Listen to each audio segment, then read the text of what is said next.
Bonjour tout le monde, bienvenue sur ma chaîne et dans cette nouvelle vidéo, aujourd'hui on se retrouve pour une vidéo anti-haul. C'est une vidéo qui était très à la mode il y a quelques temps déjà, mais j'ai décidé aujourd'hui de la dépoussiérer un petit peu.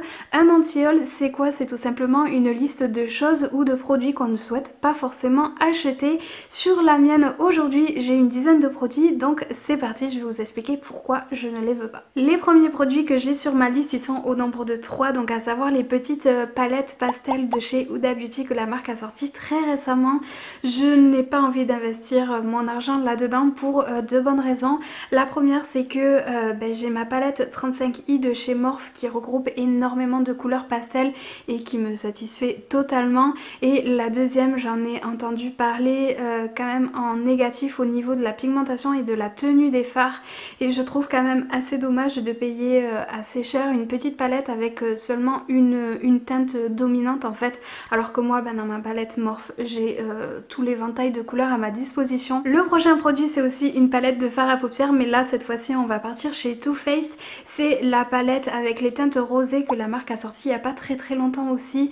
Alors la palette est vraiment très jolie, c'est vraiment le genre de teinte que j'aime beaucoup et qui, je pense, est vraiment très chouette pour le quotidien, pour faire des maquillages simples et jolis en même temps. Mais en ce moment c'est vraiment pas ce que je recherche. Je sais pas, j'ai vraiment besoin de couleurs et d'originalité, et voilà, je trouve que cette palette malheureusement en manque cruellement, donc ça sera sans moi. Autre nouveauté de la marque que je n'achèterai pas, ce sont les palettes d'enlumineurs qui sont déclinées pour différentes carnations. Je les vois passer sur énormément de chaînes, j'en entends vraiment beaucoup de bien, mais je ne l'achèterai pas tout simplement parce que j'ai déjà pas mal d'enlumineurs à utiliser avant, et mettre autant d'argent dans un enlumineur, j'ai un petit peu de mal. L'enlumineur n'est vraiment pas le produit maquillage que je préfère, donc c'est peut-être pour ça aussi. Mais voilà, j'aurais du mal à mettre autant d'argent dans simplement une palette d'enlumineur. Mais après je peux comprendre que certaines, c'est le produit qui fasse battre leur cœur, mais pour moi c'est pas le cas. La marque Pat McGrath est sortie il n'y a pas très longtemps chez Sephora, et comme toute nouveauté Sephora, on en entend énormément parler. Je le vois passer sur énormément de chaînes, on va pas se le cacher. Autant il y a des produits qui, comme les rouges à lèvres en fait, ne me font vraiment pas envie parce que je sais pas, je trouve pas... Voilà, c'est pas forcément mon style. Autant les palettes, je dois avouer que toutes les vidéos que je regarde sur le sujet, je suis limite convaincue, mais c'est vraiment la marque dans laquelle je ne mettrai pas mon argent, parce que même si je suis vraiment obsédée par tout ce qui est maquillage, j'aime énormément acheter du maquillage, j'adore en tester, j'adore ça, c'est voilà, c'est ma passion. Je peux pas concevoir de mettre 120 € dans une palette de 6 fards à paupières. Alors oui, peut-être que la qualité est vraiment super géniale, mais je sais pas, moi c'est vraiment quelque chose qui me dérange. Dans ma dernière vidéo Wishlist, je vous ai parlé d'une palette Mulan qui a été faite en collaboration entre Disney et Colourpop. Cette palette, je la veux absolument et je pense que ça sera un de mes prochains achats. Et autant la palette me fait énormément vibrer, enfin vraiment elle est vraiment très jolie, autant tout le reste de la collection ça ne me fait pas du tout envie. Je trouve qu'il n'y a pas vraiment d'originalité, il y a du déjà vu. Et je sais pas, c'est bien dommage parce que Mulan est un de mes Disney préférés. Honnêtement, j'aurais pensé que j'aurais craqué pour toute la collection. Le prochain produit, je sais qu'il y a énormément de personnes qui l'apprécient, mais moi il y a un petit quelque chose qui me dérange. C'est, vous savez, les bronzers de la marque Physician Formula. Le rendu a l'air vraiment très joli quand je regarde les vidéos sur le sujet et que les filles l'appliquent. Ça fait vraiment un très joli rendu, mais sur moi je sais pas, parce que en fait ce sont des bronzers qui sont quand même pas mal irisés, et j'aurais peur que en fait ce bronzer là marque les petites aspérités que ma peau peut avoir. Et je pense que pour utiliser ce genre de produit il faut vraiment avoir une peau sublime, et malheureusement ce n'est pas mon cas. Donc je pense que je préfère passer mon tour, même si c'est un produit qui est hyper populaire et que tout le monde adore. Je pense que c'est le genre de produit que moi je n'aimerais pas tellement. Le prochain produit, je vous cache pas que c'est une très grosse interrogation pour moi, je ne comprends pas. C'est pas forcément une nouveauté, c'est un produit qui est quand même sorti il y a un petit moment, mais qui a été vachement valorisé au moment de sa sortie. C'est le gloss Fenty Beauty. Alors là, je ne comprends pas.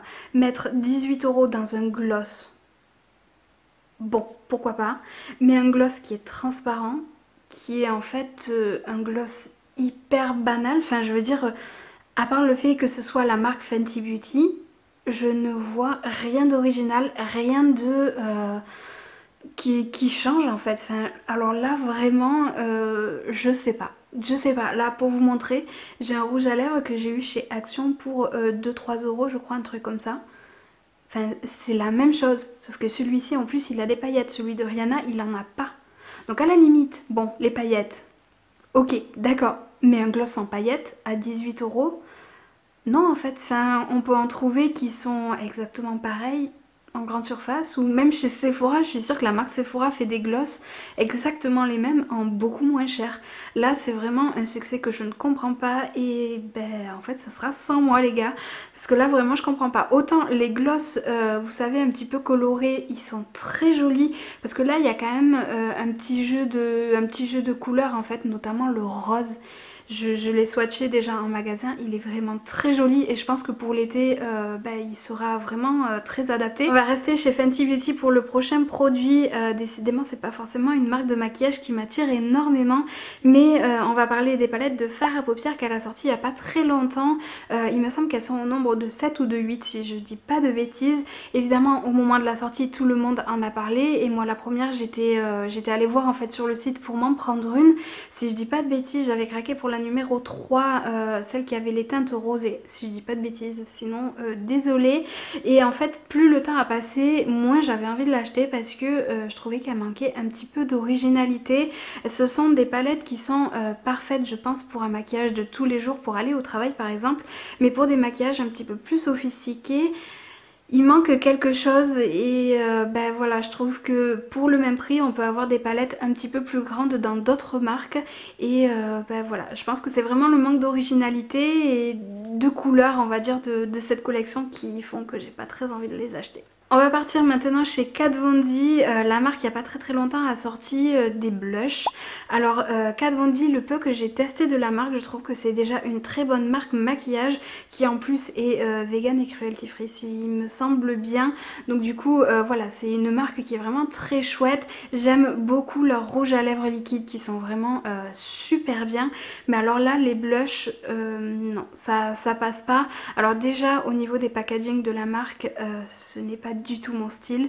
C'est vraiment une question hyper personnelle mais voilà, je n'aime pas leur nouveau packaging comme ça me ressemble pas du tout. Mais bon voilà, comme je vous disais c'est hyper personnel et ben moi je m'arrête au fait que chez Sephora on trouve des blushs qui sont pas chers, qui sont ultra pigmentés, hyper facile à travailler et qui font un rendu vraiment super bien. Donc en fait partant de là j'ai pas forcément envie d'investir en fait dans ces blushs là. Le dernier produit, on repart sur une palette de fard à paupières et là on part chez Anastasia Beverly Hills. C'est la palette Mini Pro Pigment, il me semble, quelque chose comme ça. Vous savez le packaging est bleu turquoise avec des petites cerises dessus. Alors là moi qui cherche des couleurs en ce moment, cette palette elle répond totalement à mes attentes. Mais le seul problème que je lui trouve, et c'est pour ça que je ne l'achèterai pas, c'est que impossible de faire un maquillage avec uniquement cette palette en fait. Je vois pas les combinaisons possibles pour faire un maquillage. Je pense que c'est vraiment une palette à utiliser avec une autre palette. Parce que honnêtement si je l'avais entre les mains je serais contente parce que je serais vraiment servie au niveau couleur. Mais en fait je saurais pas quoi faire comme maquillage avec et du coup c'est un petit peu dommage parce que l'avantage c'est qu'elle est quand même assez petite, il y a seulement 9 fards dedans et il me semble qu'il y a un très grand miroir aussi dedans.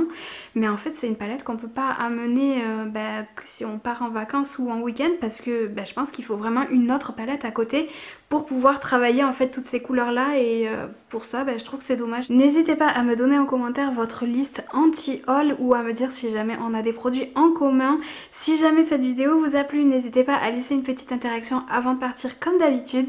Et moi en attendant la prochaine vidéo, je vous fais de gros bisous et puis je vous dis à très vite. Ciao!